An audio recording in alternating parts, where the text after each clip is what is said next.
sacado a la gente a la calle, Néstor. Sí, las concentraciones, las manifestaciones no son solo en París, en varias ciudades en donde hay rastros de estos choques con la fuerza pública. Eleonore Carrois es la diputada de la Asamblea Nacional de Francia, vicepresidenta de la Comisión de Asuntos Exteriores. Señora Carrois, buenos días. Muy buenos días. Sí, ¿qué es lo que está pasando esta mañana con esta revuelta generalizada? Ya se cayó el gobierno. Hay un nuevo primer ministro que es el señor Lecornu. ¿Qué va a pasar en Francia? ¿Cómo está incendiada la situación en este momento? Bueno, primero yo quisiera decirle a todos los que nos escuchan que hoy, a pesar de la situación que tuvo lugar ayer en Francia, el país se ha levantado con una calma total. Ese fue un movimiento que duró un día, lo que no significa que no pueda volver a empezar. Hay un llamado a manifestaciones el 18 de septiembre, pero es un llamado totalmente diferente, hecho por organizaciones sindicales. En cambio, este movimiento, como ustedes lo acaban de acordar, es un movimiento que empezó en redes sociales con un llamado de la ultraderecha y luego fue instrumentalizado por la extrema izquierda y en particular por el partido de Jean-Luc Mélenchon, quien hizo este llamado a que se bloqueara todo, como bien dijo, se llamaba Bleu on tout. Bueno, resulta que ayer no se bloqueó el país siguió funcionando, sí hubo desgastes materiales y interpelaciones y arrestaciones, pero quisiera aclarar eso sobre la calma que estamos viviendo hoy en Francia. El hecho de que tengamos calma no significa que no haya una inquietud muy legítima de parte de nuestros conciudadanos, porque efectivamente estamos viviendo una situación política inédita con una sucesión de gobiernos, pero eso es debido al hecho de que en la Asamblea Nacional tenemos ahora a 3 bloques y 11 grupos parlamentarios. Entonces, contrariamente a lo que ha pasado en toda la historia política de Francia, no hay una mayoría clara, así como no hay una sola oposición, sino una multitud de oposiciones. Usted me acaba de decir, señora Carrois, que la situación parece controlada. Sí, absolutamente. Hoy la situación está totalmente bajo control. De hecho, yo estoy en París y en París no hay manifestaciones, ya no hay carros incendiados. Fue algo que duró un día. Como le decía, no quiero presumir ni anticipar lo que pueda pasar en los días que van a seguir.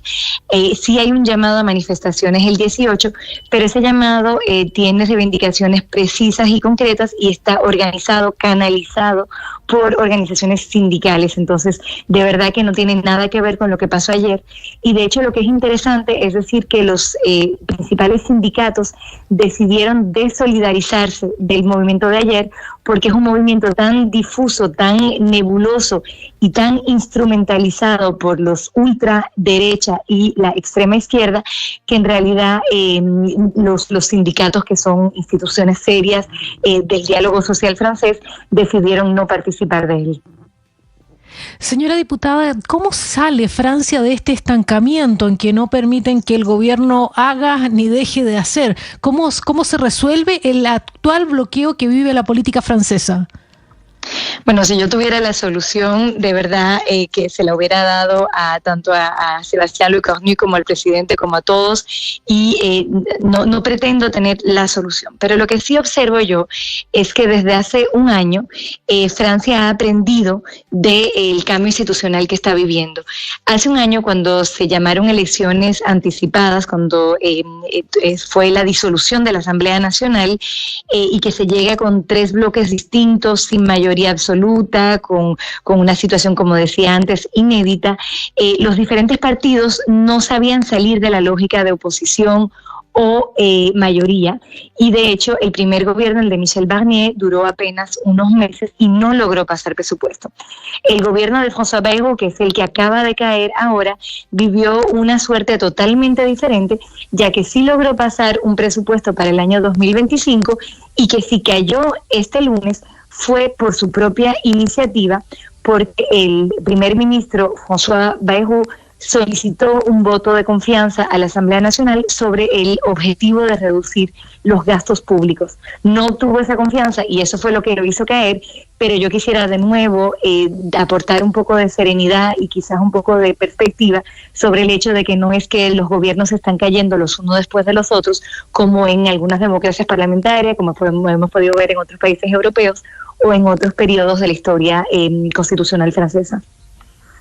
Pero, diputada Carua, más allá de esa afirmación que hace usted y de que considere que eso no es esencialmente malo, si se trata de una categoría de bueno y malo, lo cierto es que esto no es algo habitual en la política francesa. Es verdad que esta situación no se había repetido con anterioridad y alguna causa debe de tener. Y esto lo que trasluce y lo que dicen muchos analistas franceses es que de alguna manera puede allanar el camino a la extrema derecha de cara a las próximas elecciones presidenciales francesas. ¿Ustedes ese factor lo tienen en cuenta y tienen una explicación de por qué ahora se sucede este fenómeno, 5 presidentes en apenas 2 años, o no lo han analizado como tal?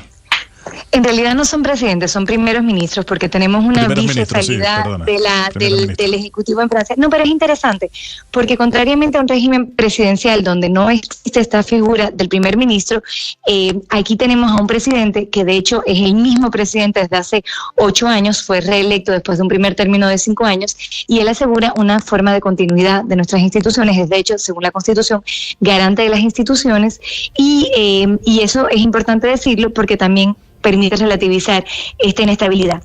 En otros periodos de la historia constitucional francesa, durante la Cuarta República, o sea, la república que existía antes de 1958, vivíamos sucesiones de gobiernos, así como lo estamos viviendo hoy, de hecho gobiernos que duraron apenas 20 días y una multiplicación de gobiernos, y eso existe también en otras democracias parlamentarias que son poco frecuentes en América Latina, donde tenemos sistemas mucho más presidencialistas, pero que aquí en Europa son extremadamente frecuentes. Miren lo que pasa en Bélgica, miren lo que pasa en Austria, en Alemania, en España, etcétera. Yo no digo que eso sea bueno o malo, lo que quiero decir es que no es una fatalidad y eso no significa que no vamos a encontrar una manera de adoptar un presupuesto y que incluso con esta asamblea tan dividida como la que tenemos hoy, logramos adoptar un presupuesto para el 2025. Entonces, yo quiero ver un poco de optimismo. Usted del Partido Renacimiento, que es el mismo del presidente Macron, ¿verdad? Yo soy absolutamente de ese partido, pero en ese sentido quiero decirle que nosotros ya no tenemos mayoría y que estamos componiendo con otros grupos políticos y que de la capacidad de crear un compromiso y de avanzar depende también la capacidad de atraer a otros partidos para ponernos alrededor de la mesa para construir un presupuesto común. Llega actualización de las cifras, son 549 detenidos por la jornada de movilizaciones en las últimas horas. Señora Carua, habla usted muy bien español, diputada Carua, muchas gracias por acompañarnos esta mañana. Muchas gracias por el interés, hasta muy pronto. ¿Su acento en español es de dónde? De República Dominicana. ¿Y usted vivió en Dominicana? Absolutamente, soy mitad dominicana, franco-latina. Vale, pues gracias por atendernos esta mañana. Gracias a ustedes, hasta pronto. 9:06 en Mañanas Blue. Estás escuchando Blue Radio.